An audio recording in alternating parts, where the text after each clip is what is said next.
Court వివాదంలో ఉన్న ఇంటిని రిజిస్టర్ చేశారని నంద్యాల సబ్ రిజిస్ట్రార్ సత్తార్పై సస్పెన్షన్ వేటుపడింది.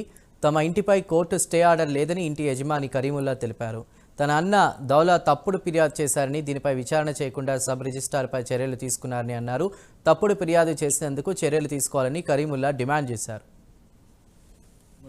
ప్రొద్దుటూరులోని ఒక ఆస్తిని కొనేటి కాలువలో 23-366 గల ఆస్తిలో లేని స్టే ఆర్డర్ను ఉందని చెప్పేసి ప్రొద్దుటూరులో ఉండే ఎంసీ మహబూబ్ దౌలా ఒక తప్పుడు మనిషి ఒక తప్పుడు కంప్లైంట్ ఇచ్చి లేని స్టే ఆర్డర్ను ఉందని చెప్పేసి అధికారులను పక్కదోవ పట్టించి ఒక గ్రూప్ 1 ఆఫీసర్ అయిన అబ్దుల్ సత్తార్ నంద్యాల సబ్ రిజిస్ట్రార్ గారి సస్పెండ్కు కారణమైనాడు.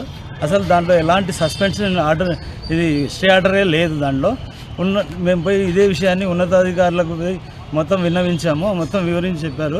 వాళ్ళు దీని మీద సరైన విచారణ చేయకుండా ఏకపక్షంగా ఆయన సస్పెండ్ చేశారు. సో దీని మీద మళ్ళా సరిగా విచారించి దయవుంచి అధికారులు దీని మీద సరైన విచారణ చేసి ఈ మహబూబ్ దౌలా అనే అతనికి ప్రొద్దుటూరు సబ్ రిజిస్ట్రార్ రామదాసు మరియు డిఆర్పిఎన్ బాబు గారికి ప్రభుత్వము మరియు అధికారులు కఠిన చర్యలు చట్టపరంగా తీసుకోవాల్సిందిగా మేము డిమాండ్ చేస్తాం.